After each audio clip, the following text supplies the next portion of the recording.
وغیرہ، اس سے مراد ہرگز یہ ندا نہیں کہ جو ہم اور آپ بولتے ہیں۔ اب کیا کہنا چاہتا تھا میں؟ استجیبوا للہ وللرسول اذا دعاکم، اللہ تعالیٰ تو نہیں پکارتا، رسول کا پکارنا ہی اللہ تبارک و تعالیٰ کا پکارنا، رسول کا بلانا ہی اللہ تبارک و تعالیٰ کا بلانا۔ اب آئیے صحیح ستہ بخاری شریف، اس لیے کہ بہت سے لوگ بغیر بخاری کے حدیث نہیں مانتے۔ بخاری میں چاہیے بخاری، لیکن اس کا کیا کیا جائے کہ بخاری کی حدیث بھی پیش کی جائے، تب بھی بات لوگوں کے سمجھ میں نہیں آتی۔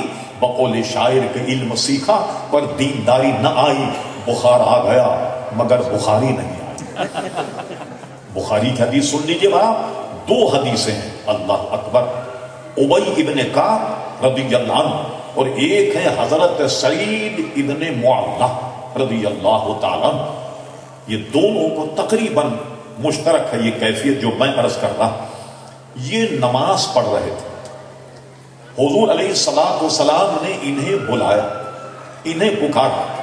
انہوں نے اپنے ذہن سے سوچا ہوگا کہ یہ تو رسول اللہ صلی اللہ علیہ وسلم نے بلایا اور تو میں تو اللہ تبارک و تعالیٰ کی نماز پڑھ رہا ہوں، ایسا کروں کہ نماز کی تکمیل ہو جائے، نماز پوری ہو جائے، پھر اس کے بعد حضور علیہ السلام سے جا کر پوچھ لوں گا کہ کیا مسئلہ ہے، کیا کام مجھے کرنا ہے۔ ان کو آنے میں دیر ہوئی۔ اسی طرح دوسرے صحابی ابی ابن کعب، ان کے ساتھ بھی یہی مسئلہ ہوا۔ جب بلانے کے بعد تاخیر سے پہنچے، دیر ہو گئی، حضور علیہ السلام نے فرمایا میں نے تمہیں طلب کیا تھا، تم کہاں تھے؟ کہا یا رسول اللہ صلی اللہ علیہ وسلم میں نماز پڑھ رہا تھا۔ انہوں نے کہا تم نماز پڑھ رہے تھے؟ کیا تم نے یہ آیت نہیں سنی کہ یا ایھا الذین آمنوا، اے ایمان والو، استجیبوا للہ وللرسول، جب اللہ اس کا رسول تمہیں بلائے فوراً حاضر ہو جاؤ۔ تو کیا مطلب ہوا؟ سارے محدثین میں کسی کا اختلاف نہیں، اس سے یہ مسئلہ نکالا کہ حضور علیہ السلام جسے بلائے سارے دنیا کے کام تو چھوڑ ہی گئے، مگر وہ نماز بھی پڑھ رہا ہو تو نماز کو چھوڑ کر حضور کا کام آنے گا۔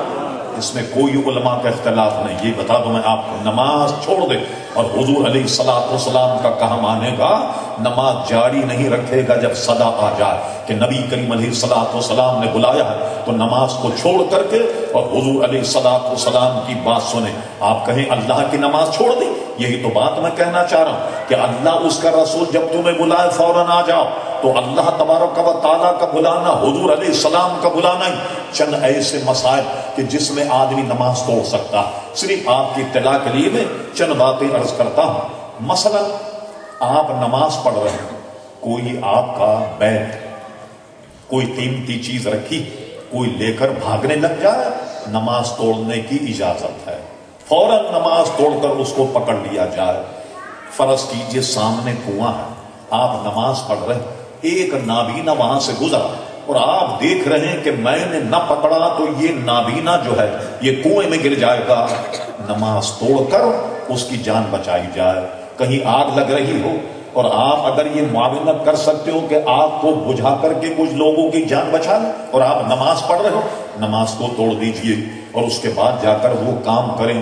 بلکہ ہمارے فقہاء نے یہ بھی لکھا کہ اگر بیٹا نماز پڑھ رہا، ہمارے نوجوان بھائی، بیٹے ہمارے، بچیاں، یہ بھی غور سے سنیں آپ، ماں باپ کا ادب احترام، اگر بچہ نماز پڑھ رہا ہو اور اماں کو یہ خبر نہ ہو کہ یہ نماز پڑھ رہا اور نماز ہو نفل، اور اماں نے اگر آواز دی کہ بیٹا ذرا پانی پلانا، تو ماں کا ادب اولاد پر یہ ہے کہ نماز چھوڑ کر اپنی اماں کو پانی پلائے گا۔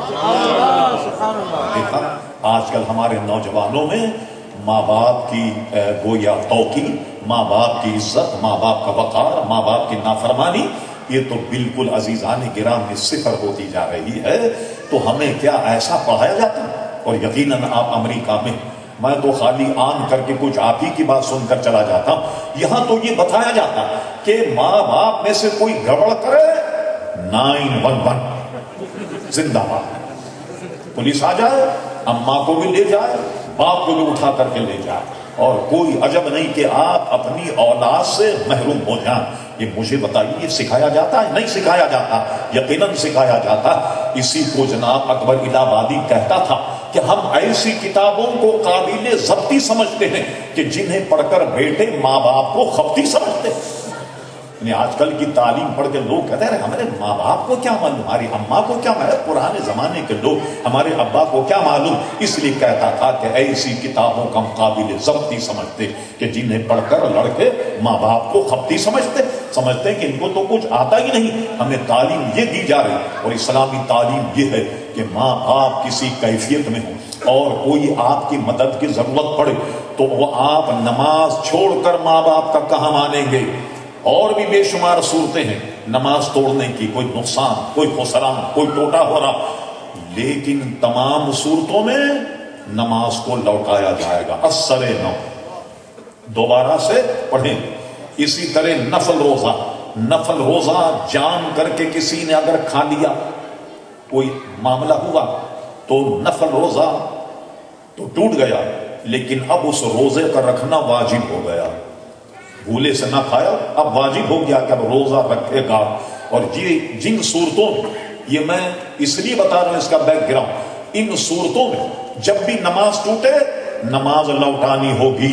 مگر سنیے، آپ اکابر محدثین فقہا لکھتے ہیں کہ جب حضور علیہ السلام کسی کو بلائیں اور وہ اگر نماز کی حالت میں ہو تو 2 رکعتیں پڑھ لی، 2 رکعت کے بعد حضور نے بلایا صلی اللہ علیہ وسلم، 2 رکعتیں ابھی باقی ہیں، فرمایا 2 رکعت پر آئے، حضور کا کہا مانے، جو بات حضور فرما، کچھ اس سے سودا سلب منگوا، کوئی اس سے حکم دے، فلاں کو بلا کے لیا، یہ کام کرو، یہ کام کرو، یہ تمام کرنے کے بعد میں اپنی نماز کو وہیں سے شروع کرے جہاں سے آیا تھا، نماز نہیں ٹوٹے۔